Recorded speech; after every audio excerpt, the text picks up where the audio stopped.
Facebook और Instagram पे मैं वीडियो देखता हूँ तो वो आके बोलते हैं कि किसी भी कैंसर पेशेंट को जब भी हो तो वो आप मेरे पास आओ, बिना हम लोग बायोप्सी के ही आपका है ट्रीटमेंट। पेशेंट उससे लेट प्रेजेंटेशन करता है ओके तब कैंसर फैलता है। ओके बायोप्सी से कैंसर नहीं फैलता, स्पेशली अगर हम ब्रेस्ट कैंसर की बात कर रहे हैं ओके कि ओके ब्रेस्ट को ऑरेंज से कंपेयर करके ये कंपेयर बोला करके जाता है कि कि अगर आप प्रेस करेंगे करोगे तो तो फैल फैल जाएगा। जाएगा। हमने और सुधांशु ने मिलकर बहुत मेहनत की है ब्रेस्ट कैंसर के बारे में जागरूकता फैलाने के लिए। जो नमस्कार, मैं सुधांशु मिश्रा और आप देख रहे हैं हमारा यूट्यूब चैनल अब तक 07। आज हमारे साथ झारखंड के जाने माने ब्रेस्ट ऑन्को सर्जन डॉक्टर नम्रता महेश्वरिया मैम है। और मैम से आज हम लोग जानेंगे, बहुत बार होता है लोगों को लगता है कि मैमोग्राम से कैंसर डायग्नोस नहीं बल्कि उससे कैंसर बढ़ता है, और इस सब पे बात करने के लिए रिंची ट्रस्ट हॉस्पिटल से मैम जुड़ी है हमारे साथ। तो मैम सबसे पहले तो आपका स्वागत है हमारे चैनल पे। Thank you Sudhanshu. मैम सबसे पहले हमको बताएं कि बहुत सारे लोग को लगता है कि मैमोग्राम से कैंसर डायग्नोस हम लोग नहीं कर पाते हैं, फैलता है। तो सबसे पहले बताएं कि आम भाषा में कि मैमोग्राम क्या है और इसका कौन कौन से कैंसर में खास करके इसका हम लोग यूज़ करते हैं डायग्नोस करने के लिए। एकदम सरल भाषा में समझाऊं सुधांशु तो मैमोग्राम सिर्फ एक ब्रेस्ट का एक्सरे होता है। सिर्फ ब्रेस्ट को इस पे रख के एक फ़ोटो लिया जाता है जैसे कि एक्सरे में ओके लिया जाता है।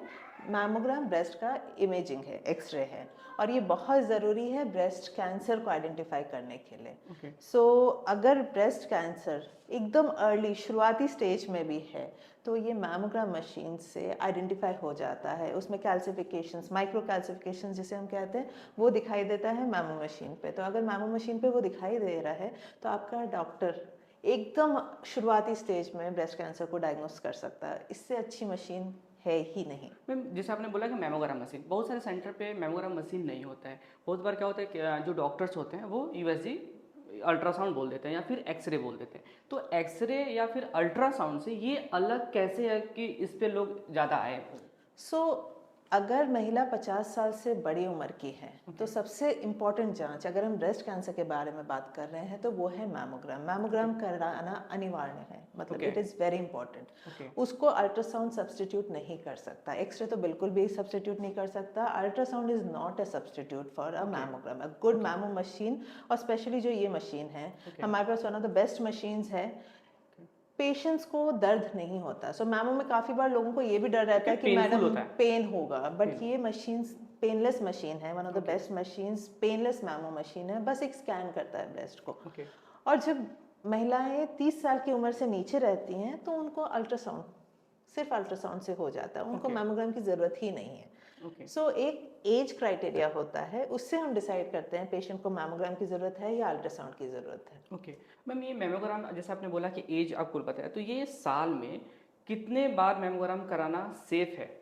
साल में एक ही बार, ओके मैमो साल में एक ही बार होना चाहिए। ओके। और अगर डाउट है किसी को तो बीच में हम अल्ट्रासाउंड करवा लेते हैं। जैसे में हम लोग देखते हैं कि जो अल्ट्रासाउंड है तो उसमें ग्रेड करके आता है, बैरेट्स 1 2 3। तो क्या मेमोग्राम जो होते हैं तो उसमें इसका जो रिपोर्ट्स बनते हैं वो कैसे यूएसजी की तरह रिपोर्ट्स बनता है जो गाइडेड होता है, या फिर इसका रिपोर्ट बिल्कुल अलग होता है। बिल्कुल, मैमोग्राम में इनफैक्ट बायरैट्स का जो बायरैट स्कोरिंग ओके होती है, वो बायरैट स्कोरिंग एक्चुअली मैमोग्राम की स्कोरिंग होती है, ब्रेस्ट इमेजिंग की जो स्कोरिंग होती है। ओके और वो मैमोग्राम में और अल्ट्रासाउंड पे जो हम करवाते हैं, हम मैमोग्राम और अल्ट्रासाउंड का साथ मिला के एक रिपोर्ट बनवाते हैं। ओके उसमें हम एक बायरैट स्कोरिंग देते हैं जो बहुत ओके इंपॉर्टेंट स्कोर होता है। उससे पता चलता है कि अगर बायरैट्स 1 है, 2 है, तो मतलब कि कैंसर का लक्षण बिल्कुल भी नहीं लग रहा है। लेकिन बायरैट्स 4 है या बायरैट्स 5 है तो डेफिनेटली कैंसर का लक्षण होता ओके। है। मैम जिसमें अगर मेमोग्राम में किसी का पॉजिटिव आ रहा है, जो भी फीमेल्स का हम लोग कर रहे हैं, तो उसके बाद नेक्स्ट स्टेप क्या होता है। अगर आपके डॉक्टर को सस्पिशियस है तो सबसे पहले तो उन्होंने मैमोग्राम करवाया आपका। ओके मैमोग्राम कराने के बाद अगर कहीं भी सस्पिशियस है तो एक बायोप्सी बहुत ज़रूरी है। ओके बायोप्सी आज के दिन इतना सिंप्लीफाइड टेस्ट हो गया है सुधांशु, सिर्फ एक छोटा सा नीडल डालते हैं और सैंपल निकाल लेते हैं। ओके हम एफएनएसी की बात नहीं कर रहे हैं, हम बायोप्सी की बात कर रहे हैं, ट्रू कट बायोप्सी। ओके उसमें ओके सिर्फ एक नीडल डाला जाता है और सैंपल निकाल लिया जाता है। Almost painless procedure for women. और बायोप्सी ही सबसे इम्पॉर्टेंट जांच है किसी भी कैंसर को डायग्नोस करने के लिए। और किसी भी अच्छे सेंटर पे अगर आप जाएंगे और कोई भी अच्छे डॉक्टर से मिलेंगे, बिना बायोप्सी रिपोर्ट के कोई भी आगे नहीं बढ़ता है। मैम जैसे आपने बोला कि बायोप्सी काफ़ी सेफ है, तो बहुत बार मैंने देखते हैं, जैसे मैं अगर हम बात करें, आप एलोपैथी में आप प्रैक्टिस कर रहे हैं, अलग अलग बहुत सारे पैथी है जो इंडिया में जो आके मैंने बहुत सारे फेसबुक और इंस्टाग्राम में वीडियो देखता हूँ, तो वो आके बोलते हैं कि किसी भी कैंसर पेशेंट को जब भी हो तो वो आप मेरे पास आओ, बिना हम लोग बायोप्सी के ही आपका ट्रीटमेंट करेंगे। कि बायोप्सी बिल्कुल कराने से क्या होता है, कैंसर फैलता है। तो ये कितना बड़ा मिथ है।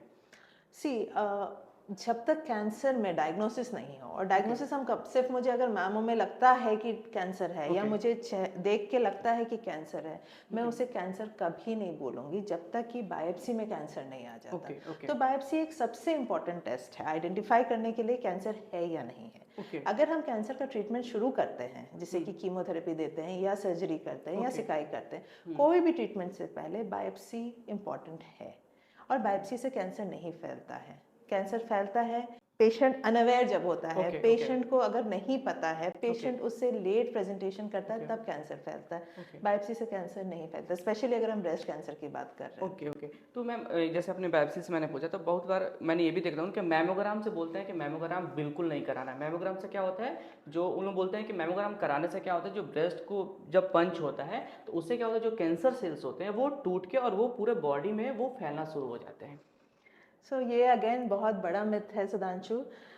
सबसे पहले तो बता दूं कि आपने जो भी वीडियोस या फेसबुक की आप बातें कर रहे हैं, उसमें मैंने खुद भी देखा और मेरे बहुत सारे कलीग्स देख के हम दुखी भी होते हैं कि ऐसी चीज़ें आज के दिन भी, ऐसी बातें बताई जा रही हैं कि ब्रेस्ट को ऑरेंज से कंपेयर करके ये कंपेयर बोला करके जाता है कि कि अगर आप प्रेस करेंगे करोगे तो वो तो फैल फैल जाएगा। जाएगा। हम ह्यूमन बॉडी की बात कर रहे हैं, ना कि ऑरेंजेस की बात कर रहे हैं, सबसे ओके पहली बात। दूसरी बात है कि मैमोग्राम मशीन में स्क्वीज नहीं किया जाता है, ओके ओके हल्का सा प्रेस करके इमेज लिया जाता है। ओके मैमोग्राम से कैंसर बिल्कुल नहीं फैलता है। ओके। मैम बहुत बार जब पेशेंट को, जब खास करके हम देखते हैं जब पेशेंट को अगर कैंसर डायग्नोस होता है तो आसपास के जो लोग होते हैं काफ़ी वो डरा देते हैं कि आप मुंबई चले जाओ, बिलोर चले जाओ, ठीक है, यहाँ ट्रीटमेंट नहीं होगा। ठीक है, तो सबसे पहले आप हमें बताएं कि अगर कैंसर हो जाए, बहुत बार बोलते हैं कि नहीं कैंसर हो गया तो ये तो मरना है, फिक्स है। तो ब्रेस्ट कैंसर कितना क्यूरेबल है, आप बताएं।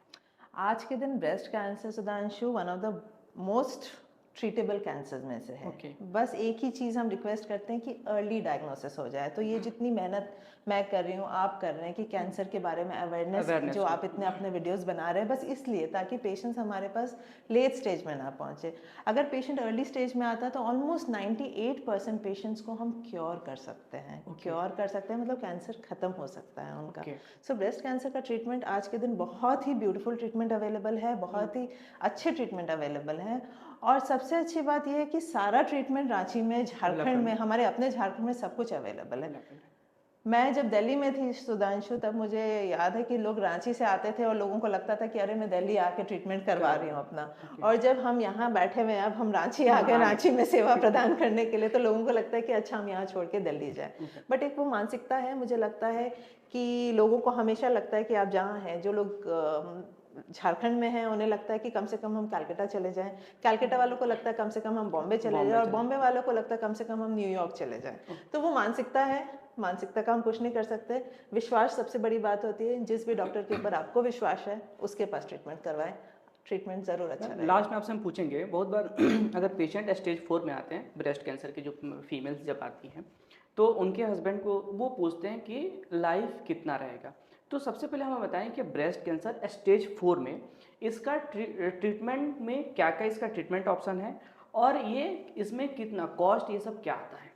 सुधांशु, ब्रेस्ट कैंसर स्टेज 4 में भी आज के दिन पे ट्रीटमेंट काफ़ी हद तक पॉसिबल है। वी हैव पेशेंट जो 10-10 साल तक भी हमारे साथ फॉलोअप्स करवा रहे हैं। तो अगेन कैंसर में पेशेंट टू पेशेंट डिपेंड करता है, तो मैं एग्जैक्ट नंबर देना संभव नहीं होगा। बट जब स्टेज 4 में आते हैं पेशेंट्स, तो यूजुअली कीमोथेरेपी दिया जाता है। अगर वो हार्मोन पॉजिटिव है तो हार्मोन थेरेपी दिया जाता है। कुछ पेशेंट्स को अगर बोन्स में मेटास्टेसिस वगैरह है तो रेडिएशन भी देते हैं। साथ में पेन मैनेजमेंट या जो भी पेशेंट की परेशानी है, स्टेज 4 में बेसिकली हम जो करते हैं वो ये है पैलिएटिव ट्रीटमेंट। तो जिसको जो ट्रीटमेंट जिसमें दिक्कत आ रही है उस चीज़ को हम ठीक करते हैं। मैम लास्ट आपसे मैं पूछूंगा, जो लोग वीडियो देख के आजकल फेसबुक पे और इंस्टाग्राम पे अलग पैथी में जा रहे हैं ट्रीटमेंट कराने, एलोपैथी छोड़ के, तो उन लोगों के आप क्या मैसेज देंगे, और जो झारखंड की जो फीमेल्स हैं उनको अगर हम बात करें कि कुछ एडवाइस देने के लिए, तो आप क्या देंगे। सुधांशु, कैंसर एक ऐसा ट्रीटमेंट है जो हम एलोपैथी की अगर बात करें तो बहुत सारी स्टडीज़ होके कुछ बहुत सारे over over the world studies होती हैं, फिर एक डिस्कशन होता है और फाइनली एक प्रोटोकॉल बनता है कि ओके। अगर ये कैंसर इस प्रकार की बायोलॉजी है तो आप इस प्रोटोकॉल के हिसाब से दवाइयाँ देंगे। ओके। सो जो हम एलोपैथी की बात कर रहे हैं, सो अगर पेशेंट्स डायग्नोस हो गया है तो मैं सजेस्ट करूँगी कि आप एलोपैथी के साथ ओके। नेचुरोपैथी में मैं खुद बहुत बिलीव करती हूँ। ओके। सो मेरे बहुत सारे पेशेंट्स मैं खुद कहती हूँ कि आप हल्दी लो, गिलोय लो। Jharkhand is okay. Blessed with natural anti या इम्यूनिटी वाली इम्यूनिटी बढ़ाने वाली चीज़ें। तो मैं खुद उन चीज़ों में बहुत बिलीव करती हूँ कि आप आंवला भी खाओ, आप गिलोय खाओ, आप हल्दी लो, इतना इतना सब कुछ हमारे पास अवेलेबल है। नेचुरोपैथी बिल्कुल कीजिए तो आप, लेकिन सही ट्रीटमेंट के साथ ये पैरेलल ट्रीटमेंट्स आप चलाइए। लेकिन ऐसा मत करना कि आप कुछ और ट्रीटमेंट, आप मेन ट्रीटमेंट छोड़ के सिर्फ आपको लग रहा है कि मैंने सिर्फ अब स्वस्थ खाना स्टार्ट कर दिया तो मैं ठीक हो जाऊंगा। स्वस्थ खाइए, वो आपके डिजीज़ को बढ़ने से रोकेगा, बट सही ट्रीटमेंट साथ में लीजिए। ओके मैम, अगर कुछ फीमेल्स को टिप्स देना हो झारखंड में तो आप क्या देंगे? हमने और सुधांशु ने मिलकर बहुत मेहनत की है ब्रेस्ट कैंसर के बारे में जागरूकता फैलाने के लिए। सिंपल चीज़ें हैं, 4 चीज़ें आपको याद रखनी है। ब्रेस्ट में अगर कोई भी गांठ है जो साइज में बढ़ रहा है और दर्द नहीं दे रहा है, प्लीज़ इसे याद रखिए। जब गांठ में दर्द होता है सुधांशु, तो लोग सबसे पहले भाग के आ जाते हैं, लेकिन अगर गांठ में दर्द नहीं होता है तो महिलाएं उसको बढ़ने देती हैं। और ये जो बिना दर्द वाली गांठें होती है, ये कैंसर का सिम्टम हो सकता है। ओके। तो अगर कोई भी गांठ है जो साइज में बढ़ रहा है तो उसे अनदेखा बिल्कुल ना कीजिए। निप्पल के आकार में अगर परिवर्तन आ रही है, निप्पल से अगर कोई रिसाव हो रहा है, तो इन चीज़ों को अनदेखा नहीं करना है। प्लीज़ प्लीज़ प्लीज़ डॉक्टर को दिखाएंगे। और इस तरह कोई भी आपको सिम्टम्स आ रहा है तो आप रिंची हॉस्पिटल आके डॉक्टर नम्रता मैम से आप मिल सकते हैं। धन्यवाद मैम हमारे साथ जुड़ने के लिए। Thank you Sudhanshu, thank you so much.